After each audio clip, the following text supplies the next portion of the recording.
বাড়িটা মোড়ল বাড়ি নামে পরিচিত। পদচার দাদার নাম ছিল মিয়াফর মোড়ল। তিনি গ্রামের একজন সম্মানিত লোক ছিলেন। 6 কাঠা জমির উপর টিনের বিশাল বড় বানিয়েছিলেন 4 ছেলের জন্য। 2 ছেলে 16 বছর আগে 1971 সালে যুদ্ধে নিহত হয়েছে। দুজনই টগবগে যুবক ছিল, আর একজন 8 বছর বয়সে কলেরা রোগে গত হলো। বাকি রইল মুর্শিদ মোড়ল। বর্তমানে এই বাড়ি মুর্শিদের অধীনে, যদিও তিনি থাকেন না সব সময়। পুরো বাড়ির চারপাশ জুড়ে গাছগাছালি, বাড়ির পিছনে নদী। রাত 9টা বাজলেই পরিবেশ নিশুতি রাতের রূপ ধারণ করে। রাতে নেই নির্জন প্রান্তর ঝিঝি পোকার ডাকে ছেয়ে গেছে। ঝিঝি পোকার সাথে পদচার ভাঙা কান্না মিলেমিশে ভৌতিক পরিবেশ সৃষ্টি করেছে। মনে হচ্ছে কোনো আত্মা তার ইহজীবনে না পাওয়া কোনো বস্তুর শোকে এমন মরা সুর ধরেছে। হেমলতা পদ্মজাকে টেনে পাশে বসান। পদ্মজা ডান হাতের উল্টো পাশ দিয়ে চোখে জল মুছে হেমলতাকে বলল, মামা সৌদিতে যাওয়ার আগের দিন আমাদের সবার দাওয়াত ছিল না নানা বাড়ি? খালামণি, ভাই বোনেরা এসেছিল। সেদিন ঢাকা থেকে যাত্রার লোক এসেছিল স্কুলে, মনে আছে আম্মা? আছে। উঠোনে ধপ করে একটা আওয়াজ হয়। হেমলতা পদ্মজা কেঁপে উঠল। পূর্ণাপ্রেমা দরজায় কান পেতে রাখছিল মা বোনের কথা শুনতে। হুট করে কিছু পড়ে যাওয়ার আওয়াজ হওয়াতে দুজন ভয় পেয়ে যায়।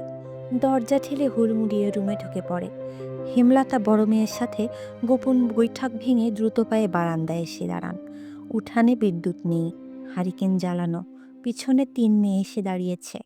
একজন মায়ের 3 মেয়ে নিয়ে একা এত বড় বাড়িতে বাস করাও যুদ্ধ বটে।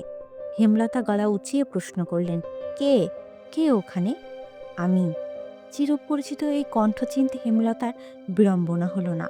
তিনি ব্যস্ত পায়ে উঠোনে নেমে আসেন। গেটের পাশে মুর্শিদ মোড়ল পড়ে রয়েছেন, গায়ে চাদর। হাঁপড়ের মতো বুক ওঠানামা করছে তার, যেন দম ফুরিয়ে যাচ্ছে। হেমলতা দুহাতে মুর্শিদকে আঁকড়ে ধরলেন। পদ্মজা পূর্ণা দৌড়ে আসে।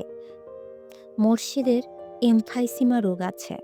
এই রোগে অল্প চলাফেরাতেই শ্বাসটানের উপক্রম হয় এবং দম ফুরিয়ে যায়। শ্বাস নেবার সময় গলার শিরা ভরে যায়।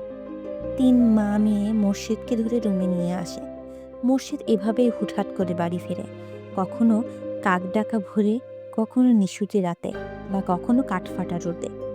মুর্শিদ মোড়লেই এমফাইসিমা রোগটা ধরা পড়ে 7 বছর আগে। মুর্শিদের অ্যাজমা ছিল, আবার ধূমপানে খুবই আসক্ত ছিলেন। ফলে ফুসফুসের এই রোগটি খুব দ্রুত আক্রমণ করে বসে। মুর্শিদ খানিকটা সুস্থ হয়ে রাত 1টার দিকে ঘুমালেন। পূর্ণা প্রেমা রুমে গিয়ে শুয়ে পড়েছে। পদজা বারান্দার রুমে ঝিম মেরে বসে আছেন। জানালার বাইরে চোখের দৃষ্টি, জ্যোৎস্না গলে পড়ছে। কি সুন্দর দৃশ্য! পদজার মন বলছে মা আসবে তার খোঁজে, পুরোটা ঘটনা শুনতে আসবেই।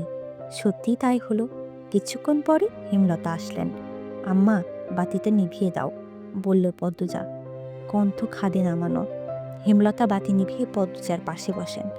পদ্মজা তৈরি ছিল, তবুও অপ্রস্তুত হয়ে পড়ে। খুব অস্বস্তি হচ্ছে। সে গোপনে দীর্ঘশ্বাস ছাড়ল।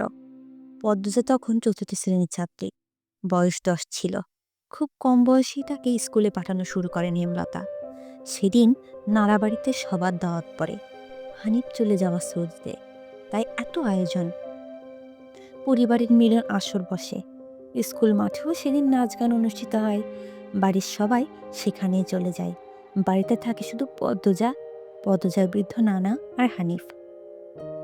পদ্মজা ঘুমিয়েছিল, তাই বাকিদের সাথে যেতে পারেনি। যখন ঘুম ভাঙে, আবিষ্কার করলো বাড়িতে কেউ নেই। মুর্শিদ হঠাৎ করে অসুস্থ হওয়াতে হেমলতা বাপের বাড়িতে উপস্থিত ছিল না নাকি। পদ্মজা বাড়ি থেকে বের হওয়ার উপক্রম হতে কানে আসে হানিফের ডাক। পদ্মজা মিষ্টি করে হেসে মাথা নাড়ালো। হানিফের লোলুপ দৃষ্টি তখন পদ্মজার সারা শরীর ঘুরে বেড়াচ্ছে। একটুকু মেয়ের ফর্সা চামড়া বিকৃত মস্তিষ্কের হানিফকে যেন বড্ড টানে। আয় তো, আমার ঘরে আয়। সহজ সরল শিশুসুলভ পদ্মজা মামার ডাকে সাড়া দিল। সে শুনেছে মামা ভাগ্নে যেখানে, আপদ নাই সেখানে। অথচ সেদিন সে মামাকেই ঘোর বিপদ হিসেবে জানল। পদ্মজা রুমে ঢুকতেই হানিফ দরজা লাগিয়ে দিল। পদ্মজার মন কেমন করে উঠলে হানিফের অদ্ভুত চাহনি আর দরজা লাগানো দেখে। হানিফ কুৎসিত অঙ্গভঙ্গি প্রদর্শন করতে থাকে। পদ্মজার দেখতে খুব খারাপ লাগছে, ভয় করছে। এদিকে আয়, তোর লাগে গল্প করি। হানিফ বিছানায় বসে পদ্মজাকে কাছে ডাকে। পদ্মজা কাছে যেতে সংকোচ বোধ করে। পদ্মজার ডান হাত ধরে টেনে কোলে বসায়। তুই জানোস, তুই যে সবার থাইকা বেশি সুন্দর। হানিফের প্রশ্ন পদ্মজার কানে ঢুকেনি। সে মোচড়াতে থাকে হানিফের কোল থেকে নামার জন্য। আপত্তিকর স্পর্শগুলো পদ্মজার খুব খারাপ লাগছে, কাঁদতে ইচ্ছে হচ্ছে। মোচড়াস কেন রে ছেড়ি, শান্তিমতো বইয়া থাক। মামা মেলা থাইকা সাজনের জিনিস কিনাই দিব। হানিফ শক্ত করে দুহাতে ধরে রেখেছে পদ্মজাকে। পদ্মজা কিছুতেই নামতে পারছে না। মামা, আমি চলে যাব, কাঁদো কাঁদো হয়ে বলল পদ্মজা। কই যাবি? মামার ধারে থাক, বলল হানিফ। হানিফের শক্তপোক্ত হাতের স্পর্শগুলি শুধু অস্বস্তি দিচ্ছে না, স্পর্শগত জায়গাগুলো ব্যথায় বিষিয়ে উঠছে। পদ্মজা কেঁদে উঠে ভেজা কণ্ঠে বলল, বাড়ি যাব আমি, ব্যথা পাচ্ছি মামা। হানিফ হাতের বাঁধন নরম করে আদুরি গলায় বলল, আচ্ছা, আর ব্যথা দিতাম না, কান্দিস না। পদ্মজা চট করে কোল থেকে নেমে পড়ে। হানিফকে তার আজরাইল মনে হচ্ছে। মায়ের কাছে সে আজরাইলের অনেক গল্প শুনেছে। আজরাইল যখন জান নিতে আসবে তখন শরীরে খুব কষ্ট অনুভব হবে। এই মুহূর্তে যেন ঠিক তেমনই অনুভূতি হলো। তাহলে তার হানিফ মামাই কি আজরাইল? পদ্মজা দরজা খুলতে পারবে না, তার হানিফকে ভীত কণ্ঠে অনুরোধ করল, মামা দরজা খুলে দাও। কেন, তোরে যাইতে কইছি? হানিফের কর্কশ কণ্ঠের ধমকে পদ্মজা ভয়ে কেঁপে উঠল। তার চোখ দিয়ে জল পড়তে থাকে। হানিফ পদ্মজাকে জোর করে কোলে তুলে নেয়। পদ্মজা কাঁদছে, খুব ভয় লাগছে, বারবার বলছে, মামা আমি বাড়ি যাব। হানিফের তাতে বিন্দুমাত্র ভ্রুক্ষেপ নেই। বাড়িতে কেউ নেই, বৃদ্ধ সৎ বাবা কানে শুনে না।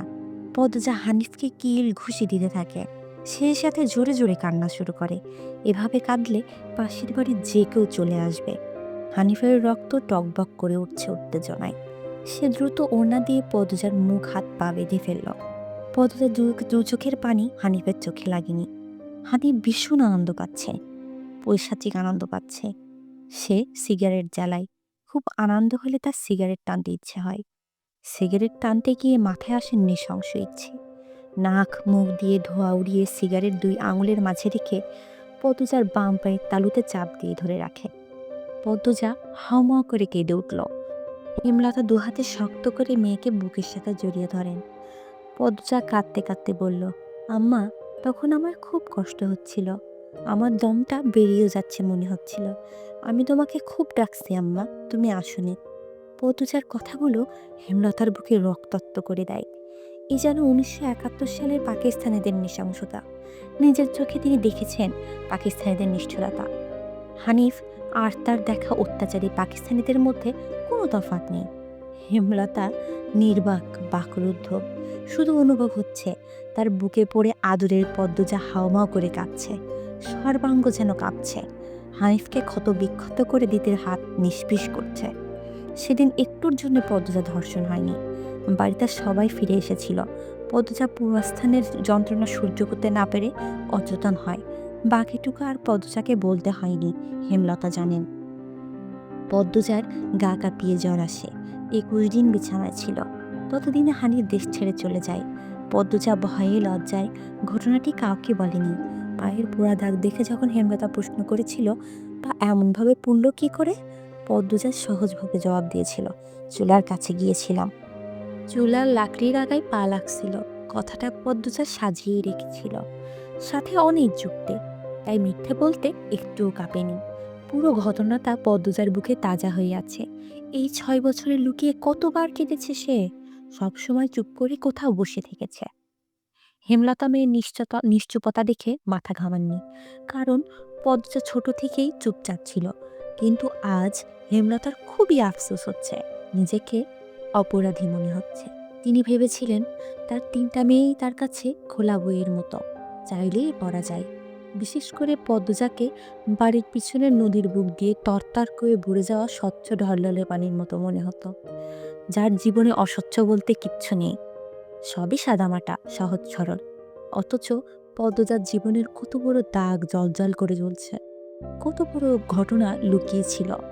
মেয়েরা কথা লুকিয়ে রাখার সীমাহীন ক্ষমতা নিয়ে জন্মায়। কথাটি নিজের মেয়েদের ক্ষেত্রে মাথায়ই আসেনি।